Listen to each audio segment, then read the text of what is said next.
Ni katika chuo kimoja hivi binafsi kinachoitwa St. Stephen College kilichopo New Delhi. Kuna huyu hapa jamaa anaitwa Madhav. Yupo kwenye interview kupata nafasi ya kujiunga na chuo hiko. Principal mkuu alimwambia sheria ya kwanza kujiunga na chuo chetu lazima uwe unajua Kiingereza. Na hata hivyo interview hii tutakufanyia kwa Kiingereza. Jamaa akakubali. Japo hajui chochote kuhusu Kiingereza, yeye ni yes na no tu. Ila aliungaunga hivyo hivyo. Uzuri alikuwa anajiamini na anajua kujielezea. So akamkubalia tu hivyo hivyo. Jamaa akapasi interview na kujiunga na chuo hiko. Madhav akampigia mama yake kijijini kuwa amepasi interview na ameruhusiwa kujiunga na chuo hiko. Wakati huo akiwa anaelekea uwanja wa basketball kujiunga na michezo, mara alimuona binti fulani hivi mrembo kinoma akicheza basketball. Alivutiwa naye na kukaa chini na kuanza kumwangalia. Mchezo ulivyokuwa ukiendelea, binti alizila baada ya kuona hapati nafasi ya kushinda, so akataka kuamua kuondoka. Jamaa akaona ndio chansi, akamwongelesha binti maneno ya kumpa moyo na tips kadhaa za kufanya, maana naye alikuwa ni fundi kwenye mchezo huo. Binti akaona isiwe kesi, akarudi tena mchezoni kwa mara ya pili. Alikuwa akiscore sana magoli mara hii. Baada ya game kuisha, binti alimfuata mwamba na kumshukuru sana. Wakatambulishana majina pale. Binti alikuwa anaitwa Ria. Basi upande wa pili jamaa akaingia zake hostel na kukutana na roommate wake wapya. Yaani wote ndio walikuwa first year. Mwamba Madhav anapenda sana kumpatilia Ria pale chuoni na nje ya chuo. Alivutiwa naye kinoma, ila shida alikuwa mshamba domo zege. Alafu binti alikuwa akishua kinoma yani. Basi kwa vile alishapata gia kumwingilia, akawa anakutana naye na kupiga naye story kwenye michezo. Mwisho akajenga urafiki mdogo hivi. Wauni wake wakawa wanashangaa, "Da, jamaa kaopoa toto la kishua." Kwa vile mwamba alikuwa mshamba, wakampangilia mtoe binti auti hata kucheki movie hivi, yani kiufupi atafute njia ya kumtongoza. Madhav akufeli akaenda kumwambia binti amtoe auti kucheki movie. Ria alikuwa kama anamkatalia hivi, ila baadaye jioni akaja kumkubalia. Binti alikuwa akishua mno, ila nyumbani kwao kulikuwa hakuna raha. Wazazi wake walikuwa ni watu wa kugombana tu mara kwa mara. Hii ilikuwa inamtia huzuni hata binti. Siku inayofuata kama kawa akaingia zao sinema kucheki movie. Madhav alikuwa ni mshamba kwa kila kitu, akabaki kumfurahisha binti tu muda wote. Siku moja akiwa ametulia katika jengo fulani hivi refu katikati ya mji, Ria alimwambia Madhav yeye anapenda sana kuimba na ndoto yake siku moja kuwa msanii katika jiji la New York, maana ndio mahali anapopapenda sana. Siku zilivyozidi kwenda, mazoea rafiki alizidi. Ria alipenda sana kampani ya Madhav, hivyo akawa anatoroka kwao usiku na kwenda kuzurura na jamaa. Mida ya midnight Madhav anamrudisha kwao binti. Kwa hiyo Ria akaamua kumtunuku zawadi ya kisi mwamba kabla hajaingia ndani ya nyumba. Madhav alibaki mdomo wazi tunakushangaa kama kenge aliona njia ya mtoni. Weekend moja jamaa akaalikwa na demo nyumbani kwao kuna party. Mshikaji akaona yes, leo naenda kutambulishwa ukweni. Akajiandaa zake vizuri kama kawa. Marafiki zake wakampangilia kodi na swaga. Mwamba akatinga ndani ya jumba la kifahari, akakutana na binti, akamtambulisha kwa wazazi wake. Lakini ni kama rafiki tu. Haisee, jamaa lilimshuka. Mara kidogo akatokea mwamba mmoja hivi anaitwa Rohan, akampatia zawadi binti ya kidani cha almasi. Yaani familia ya binti na familia ya Rohan ni marafiki, hivyo zilikuwa zinahitaji ziwaunganishe watoto wao.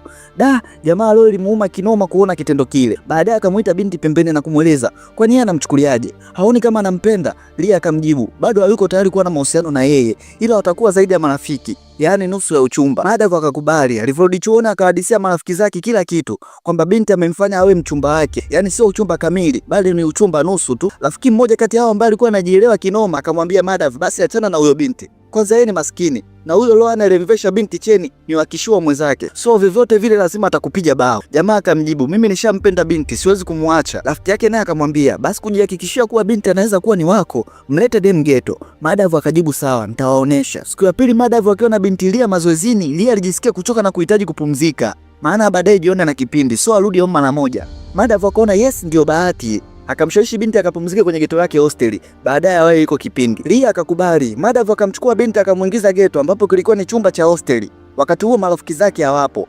Walipofika ndani baada ya muda, mwamba hakutaka kuwa mshamba, akajaribu kujisogeza kwa binti amshawishi ili alambe ule utamu wa sukari ya kibindoni, ila binti hakuwa na mawazo hayo kabisa. Baada ya hisia kumzidi mwamba akaanza kuforce kwa nguvu. Ria alijaribu kupambana kutoka mikononi mwake, akafanikiwa na kufungua mlango kutoka nje. Ghafla anakutana na kundi la wanachuo akishangilia kuwa binti kashaliwa tayari. Jamaa alijaribu kumkimbilia kumuomba msamaha, ila kelele zilikuwa kila kona ya chuo. Ria alijisikia aibu sana na kuondoka chuoni hapo. Urafiki wao uliishia hapo siku hiyo. Siku zilivyozidi kwenda, jamaa alikuwa na stress sana, na hata alipojaribu kwenda kumuomba msamaha binti, Ria hakutaka hata kumsikiliza. Sasa siku moja wakati Madhav yupo klasi, ikaingia SMS ya Ria kuwa wakutana kwenye lile jengo refu. Mwamba hakutaka kupoa, akachomoka klasi muda huo kwenda kwa binti. Alipofika akamkuta binti amepoa, kisha akamkabidhi kadi ya mwaliko kuwa anakwenda kuacha chuo na kuolewa na Rohan. Kwa hiyo amemuita pale ili amwalike katika harusi yake. Madhav aliishiwa pose, akaikumbuka ile nyimbo ya Mondi, tatizo kwetu Mbagala. Demu wake naye alivyolewa leo imemfikia yeye na alijaribia mwenyewe. Maisha yaliendelea, binti akaolewa, jamaa akaendelea zake na chuo, ila aliishi maisha stress sana. Miaka 2 ikapita, Madhav akahitimu masomo yake chuo. Aliagana na rafiki yake akarudi kwao kijijini. Mama yake alikuwa ni mwalimu wa shule ya msingi, ila baada ya kurudi nyumbani mama aligundua kuwa mwanae yuko sawa kabisa, na baada ya kumuuliza mwanae akajibu kuwa hakuna kitu, nawaza tu kupata kazi kwa maisha yalivyokuwa magumu mtaani. Sasa kulikuwa na shirika moja kutoka New York Marekani lilikuwa linatafuta kijiji kimoja hapo kuja kusupport katika huduma za kielimu. Madav alichaguliwa kwenda kwenye interview kuwakilisha kijiji chao ili baadaye apate udhamini huo. Baada ya kufika kwenye interview akaambiwa siku ya speech na ukaguzi katika kijiji chao itabidi aongee Kiingereza. Mshikaji alichukia sana, na yeye Kiingereza paka na panya, yani Chino na yeye hawatofautiani. Kipindi anatoka kwenye interview mara ghafla nakutana na Lia. Aisee, hakuamini macho yake. Basi ikabidi atoke kidogo apige story. Binti alimwambia alishaachana na Loan. Kwa sasa yuko anafanya kazi katika kampuni ya baba yake ambayo inashirikiana na hiyo jamaa alipokuja kuomba udhamini. Madav akaona yes, hii ndio fursa mara pili kuwa karibu na binti, siwezi kukubali kumpoteza tena. Hivyo kwa vile yeye hajui Kiingereza, akamwomba binti amfundishe Kiingereza, yaani awe mwalimu wake, ili mwisho wa siku aje kutoa speech nzuri wadhamini watapokuja kijijini kwao. Binti akakubali. Basi mafunzo yaliendelea kidogo kidogo. Mazoea ya urafiki ya zamani yalianza kurudi, japo sio kama mwanzo. Madav alikuwa na bidii kweli kwenye darasa analopewa na binti Lia. Haikuishia hapo. Jamaa akamchukua binti na kumpeleka kijijini kumtambulisha kwa mama yake kuwa ndio mwalimu wake kumsaidia kumfundisha Kiingereza. Mama alishatambua kuwa ndio yule binti alimfanya mwanae aishi kwa mawazo sana. Basi ilipofika usiku akiwa anapiga story, Lia hakutaka kukumbuka mambo ya zamani, sababu hata kuolewa na Loan haikuwa maamuzi yake kutoka moyoni, bali alilazimishwa na wazazi wake. Hivyo sasa yupo huru, ameachana na Loan na hataki kuishi kwao. Lia aliongea kwa uchungu huku akiwa analia sana. Siku ya kuondoka mama akamwambia binti Lia kuwa naomba umwache mwanangu aendelee na maisha yake. Sitaki wewe na mawazo tena kwa ajili yako, sababu najua bado anakupenda japo hampo kwenye mahusiano. Binti akakubali, akarudi zake mjini, lakini kwa sasa akawa anawasiliana na Mwamba kikawaida tu. Basi siku ya speech ikafika bwana. Walikuja zamani na kampuni tofauti tofauti kuja kuangalia hoja hizo. Binti naye alifika huko akiwa amevalia nguo za heshima kabisa. Ilipofika muda speech, jamaa alijitahidi kuongea Kiingereza ila mwisho kikamshinda kutokana na kitete alichokuwa nacho. Lia alijaribu kumuonyesha ishara kumwelekeza, lakini bado jamaa akashindwa. Mwisho akaamua kuendelea na Kihindi tu. Alijielezea vizuri sana kuhusu shida zao. Mwisho watu wakampongeza kwa speech yake nzuri, na kijiji chao ndio kikapata nafasi ya udhamini huo. Kipindi anatoka kwenda kumshukuru Lia kuwa bila yeye asingeweza, ila wanakijiji walimzonga na kumbeba. Baada ya kutoka mikononi mwao, Lia alikuwa tayari kashaondoka. Akatokea dogo mmoja hivi na kumpa barua. Akaifungua na kutana na ujumbe ulioandikwa na Lia kuwa nimeamua kuondoka mbali na wewe sababu sitaki kukuachia maumivu zaidi, maana nimebakiza miezi mitatu tu nifariki dunia kutokana na ugonjwa wa kansa ya damu, hivyo nakutakia maisha mema. Madav alichanganyikiwa na kutoka fasta kuanza kumtafuta Lia, kuanzia kule alipokuwa akiishi mpaka kwenda kwa mama yake kwao nyumbani, lakini napo hakumkuta, yani mpaka mama yake akujua wapi alipoenda. Mshikaji Madav akabaki dilema, asijue binti ameelekea wapi. Mwezi mmoja ukapita, Madav akapata ofa ya kazi New York kutokana na lile shirika lililodhamini kijiji chao. Alivyofika alipokelewa na rafiki yake yule wa kipindi kile chuo, best friend, ambapo wewe pia alipata kazi New York muda sana. Mshikaji akamkaribisha mpaka home kwake, ambapo alimtambulisha kwa mke wake ambaye anaitwa Latvia. Akamchukua na akaenda kumuonesha chumba chake cha kulala. Madav alikuwa mtu ambaye amepoa sana, hana mambo mengi kama Jay Melody vile. Ile ilikuwa likitajwa jina la Lia anakuwa na stress kabisa. Hakutaka kumficha rafiki yake. Alimuelezea kila kitu mwisho wake yeye na Lia. Basi wakamfariji pamoja na shemeji yake Latvia pale kwamba kila kitu kitaenda sawa. Basi rafiki yake ambaye anaitwa Shailesh pamoja na mke Latvia wakaamua wamtoe out Madav kwenye klabu mbalimbali ili wampunguze mawazo.